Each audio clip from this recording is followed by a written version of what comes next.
Me diz uma coisa, você que é pai, mãe, quanto tempo você se dedica por dia para os seus filhos? Costuma brincar com eles? A gente convidou o professor Guilherme Gobo para falar sobre a importância do tempo de qualidade entre pais e filhos. Tudo bem, professor? Oi, Elaine. Bom, a gente sabe que a garotada hoje precisa, né? Assim, sempre precisou, claro, mas hoje parece que nessa correria, nessa coisa, eles acabam ficando meio, não deixados de lado, não é essa palavra, mas não tem esse tempo de qualidade, de brincar, de se divertir, de trabalhar toda essa segurança, né, junto dos pais. Bom, uma coisa muito interessante no mundo de hoje é entender que esse brincar, ele passou por tantas transformações que muitas vezes nós, adultos, não conseguimos entender o que a criança gosta. Então, desde a gamificação, desde as altas tecnologias, mas o prazer e a busca pelo brincar que a criança, o jovem, inclusive o adulto tem, não mudou muito, Elaine. O que mudou é como proporcionar esse brincar de uma maneira que a criança, o jovem ou mesmo o adulto, queira fazer essa atividade por mais tempo. Então, quando a gente pensa no brincar no dia a dia, a gente tem que pensar nesse brincar voltado para quê? Para uma realização, para uma busca constante da não frustração. E aí a gente consegue entender na íntegra o conceito do brincar. Essa coisa de deixar os filhos ganharem, ainda é válido ou não? Olha, eu sempre falo para meus pais mentorados, a grande importância é quando você está brincando com seu filho, se faça presente. Faça com que o seu corpo se torne um local e o para quem o seu filho vai te buscar. O seu filho, ele quer brincar, mas ele quer brincar com você, mãe, pai. Então, proporcionar momentos onde o seu filho tem a necessidade de interagir contigo é algo muito importante hoje. Durante muito tempo, a nossa geração foi criada, foi educada a achar que criança gosta de brincar sozinha. Criança gosta de brincar, Elaine. Só que a criança gosta muito de brincar com o adulto. Só que ela tem que aprender também isso. Ela pode começar a direcionar os seus esforços para brincar com o seu filho. E isso acontece de maneira efetiva quando ela doa o corpo, quando os pais doam o corpo durante o brincar para o seu filho. A gente pode dizer que, de repente, está meio corrido, não todos os dias, claro, mas chamar a criança ou adolescente para ajudar numa tarefa de casa e tornar essa tarefa prazerosa pode virar uma brincadeira?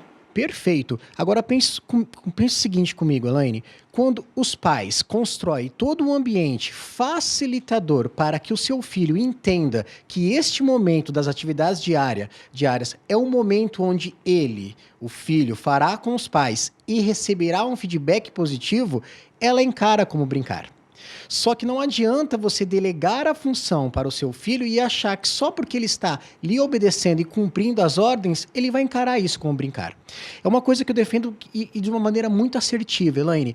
Quanto mais o pai, a mãe, se oferecer como uma referência durante o brincar, mais adesão essa criança vai ter. Então ela pode encontrar nas atividades diárias o prazer, só que o pai e a mãe devem ensinar.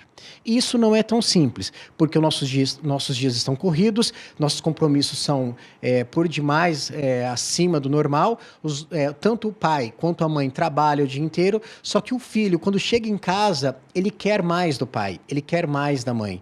E muitas vezes esses pais querem fazer algo, Elaine, só que eles não sabem, porque nós não fomos preparados a nos tornarmos adultos onde a gente tivesse um olhar voltado para o desenvolvimento da criança. Às vezes falta conhecimento, às vezes falta informações, mas algo é muito bacana. Um pai, uma mãe que quer ser pai se interessa pelo brincar do filho, só que ele tem que aprender. E é essa presença que é importante, né? Eu ia até te perguntar se, de repente, num jogo de videogame, que fica os dois lá, sem nenhuma conversa, só vidrados na tela da TV ou do computador, isso é válido também ou isso seria uma coisa mais fria? Olha só, um dos meus pais mentorados foi um caso bem próximo desse seu exemplo. A mãe me procurou e disse que queria entender um pouco mais sobre esse universo do game. E ela estava preocupada porque não sabia o quanto o filho explorava quando jogava online. E eu fiz a seguinte pergunta: qual é a perspectiva que seu filho tem do videogame? Não, ele pretende ser um jogador profissional, ele pretende estudar. E o que você faz? Ah, eu invisto em revistas, em livros, e ele inclusive vai fazer um curso. Daqui a um tempo, quando ele completar a maioridade, é um curso de formação para. Então, eu acho que o videogame é importante para ele, não é? Então, você vai se afastar do videogame ou você vai se inserir nesse universo para entender? Depois que eu fiz alguns ajustes na rotina, Elaine, essa mãe passou a acompanhar o dia a dia do videogame. E o que aconteceu? Ela descobriu que, além de ser uma atividade de alta tecnologia, há interação entre os amigos e não há risco a partir do momento que ela conhece. Só que tem algo muito melhor em toda essa situação da mentoria. O filho aprovou a aceitação da mãe e o interesse da mãe pelo que ele estava fazendo.